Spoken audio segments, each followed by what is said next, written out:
Cette émission vous est présentée par Saint-Raymond, la ville de l'automobile. 4 concessions à votre service, même le samedi.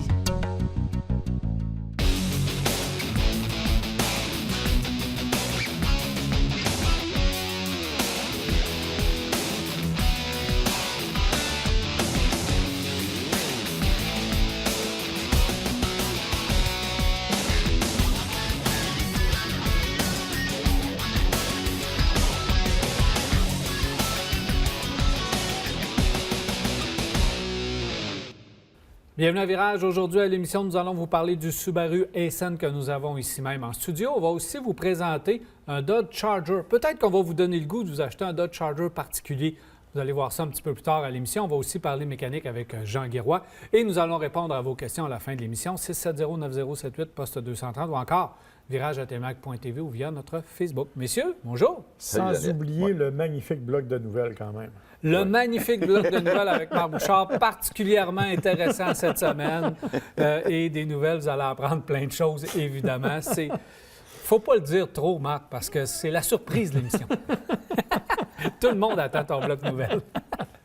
Messieurs, nous avons en studio le Subaru Aysen qui a été présenté il n'y a pas tellement longtemps. L'équipe de Virage est allée essayer, Mathieu Thomasin, entre autres. Là, maintenant, on l'a en studio. Et là, on s'adresse ou on revient vers un véhicule plus traditionnel, plus familial du côté de Subaru. C'est quand même osé parce qu'on n'a pas eu vraiment de succès dans ce segment-là. Oui, il faut dire qu'on avait le Tribeca, hein? On va se dire les vraies affaires. Oui. Moi, je le trouvais beau, mais il y avait juste moi. C'est-à-dire qu'il faut se rappeler que... On n'ira pas dire que tu es particulier, là, mais Non, tes goûts sont particuliers. Je rappelle régulièrement que j'ai conduit une Aztec pendant 3 ans. ça place la barre à un certain niveau. Mais sérieusement, moi, c'est sûr que c'était un design particulier. Le Tribeca, il y avait une partie avant, on s'en rappellera. L'intérieur était chargé. Il n'y avait pas de place vraiment, même si c'était un véhicule familial. Et la transmission sur ce véhicule-là était vraiment pas à la hauteur. Donc, on part de pas très haut. Là. La marche n'était pas très haute pour améliorer ça. Avec le Aysen, là, on arrive avec un véhicule de grande dimension. Là, on est sérieux quand on dit que c'est un véhicule familial. Il y a vraiment de la place pour 7 personnes. Bon, oui, c'est vrai, il y a 19 porte-gobelets, ce qui fait 2,5 par personne, mais pour le reste, il y a vraiment beaucoup d'espace et c'est un véhicule qui se débrouille beaucoup mieux du point de vue mécanique aussi, là. Mais c'est un véhicule intéressant dans le sens qu'on a pris en principe la plateforme du hardback qu'on connaît, on l'a étiré au maximum pour être capable de monter une carrosserie semblable dessus, mais ça a fait un bon travail. Et à partir, si on considère qu'on part du hardback, qui est un véhicule à grande diffusion chez Subaru, et qu'on améliore toutes les composantes ou façon de les installer après ce véhicule-ci, lorsqu'on monte à bord et qu'on démarre le véhicule, on sait qu'on démarre un Subaru encore une fois, parce que la rigueur du moteur fait que tu te reconnais rapidement. Moi, je trouve que c'est un beau véhicule, un beau design aussi au niveau de l'intérieur. C'est correct, c'est beaucoup mieux que c'était. Parce Plus que sobre, généralement, moi, je trouvais qu'antérieurement, chez Subaru, au niveau qualité des matériaux, c'était pas le manufacturier qui était reconnu pour ça, mais on achetait Subaru pour autre chose. On achetait Subaru pour sa traction intégrale, pour le fait que ça sort de l'ordinaire et que Subaru, c'est tous des véhicules à traction intégrale à partir du modèle de bord. Moi, je trouve qu'ils ont fait un bon travail et ça va se placer, par exemple, dans un créneau qui est compétitif. Pas évident. Tu as le Honda Pilot, tu as le Toyota Highlander, entre autres. Donc, ça, c'est des véhicules qui vont être une concurrence féroce. Chevrolet Traverse et autres. Mazda CX-9. Mazda CX-9. Ouais. Parce que là, on se retrouve vraiment dans un créneau. Parce qu'il y a aussi le prix dont il faut parler. Tu sais, le Aysen de base est à 37 000 ou à peu près, mais dans la version que nous, on a, 51 900. C'est 51 900. On est au niveau du CX-9 signature, par exemple, avec des vraies boiseries à l'intérieur. Donc, il fallait augmenter la qualité de l'habitacle, ce qui était un des défauts majeurs de Subaru.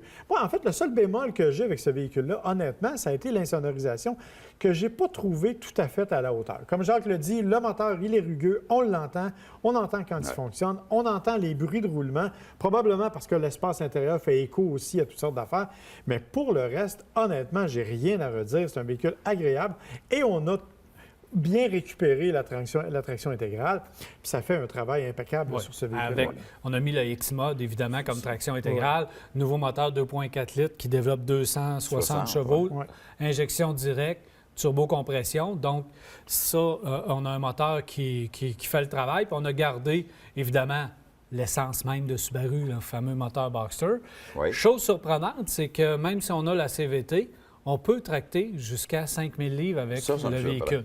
Hein? Là, oui, moi aussi, Jacques, ça me Ça me surprend un surprend. petit peu. Ça, on va attendre, puis on va faire les tests parce que j'ai hâte de voir comment tout ça peut se comporter.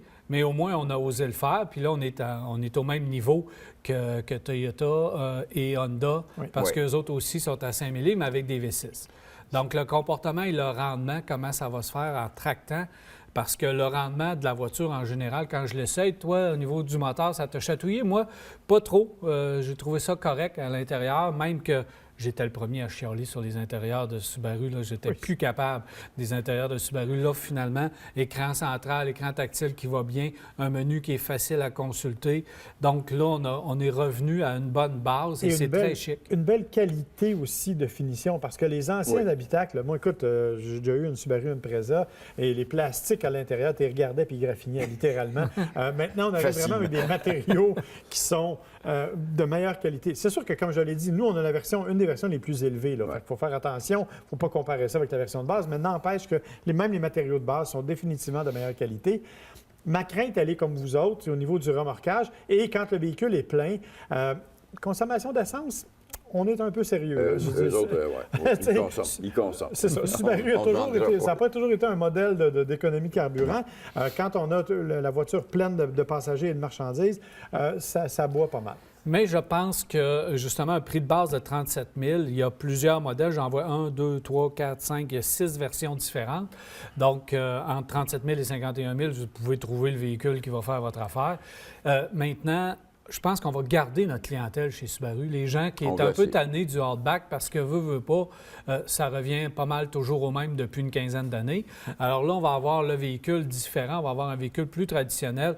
Je le sais qu'il y en a qui vont chialer quand la partie avant, au niveau design, là, on n'a pas rien révolutionné. Là. C'est très traditionnel Subaru, mais c'est quand même réussi au niveau de la partie avant. Ça s'harmonise avec le reste de la gamme.